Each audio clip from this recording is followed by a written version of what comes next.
Peygamber Efendim'i çok seviyorum. Onun ümmetinden olduğumdan dolayı gurur duyuyorum. Yağmur yağsa da geleceğim Peygamberim Efendimizin doğum günü olduğu için. Abi Aksa 45 gündür kapalıdır. Hiçbir Müslüman ülke ayaklanmıyor. Yani Peygamber Efendimiz bu durumu görse abi üzülürdü yani abi. Buraya Peygamber Efendimiz için abi. Peygamber Efendimiz bugün doğdu, onun için geldik. Peygamber Efendimiz'i çok severiz. O hep bize bir terbiye öğretmiştir. Peygamber Efendimiz çocukları sever, büyükleri sever, yaşlıları sever. Herkes severmiş. Bugün Peygamber Efendimiz sallallahu aleyhi ve sellem'in doğum günü. Buraya geldik, onun için doğum günü kutlamaya geldik. Çok seviyoruz. Babamla geldim, annemle geldim, kardeşimle geldim. Ben buraya geldiğim için çok mutluyum. Çünkü Peygamber Efendimizin doğum günü, ailemle birlikte geldik.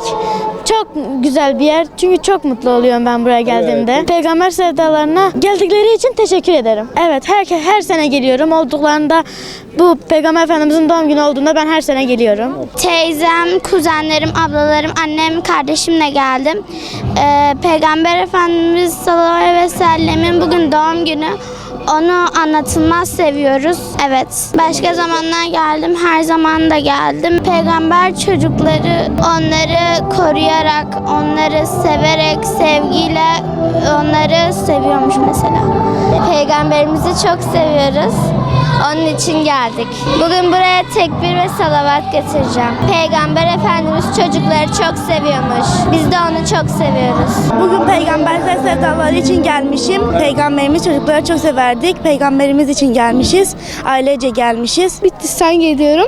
Buraya ailemle geliyorum. Peygamber sevdalarını sevdiğimiz için, Resulullah'ı sevdiğimiz için buraya geldik. Peygamber Efendimiz'i çok seviyoruz. Yani ailecek olarak onun sünnetlerini de uygulamaya çalışıyoruz. Hazreti Muhammed için geldik. Onu anma töreni için ailemle, anne babam her şeyden çok onu görmeden sevdik. Onun için toplanıp buraya salavat için geldik. Onu anmak için, onu ne kadar sevdiğimizi göstermek için buraya geldik. İlk önce Allah İsrail'in belasını versin. Gazze'ye dua etmek için onlar için de geldik daha doğrusu en çok. Gazze'yi unutmama.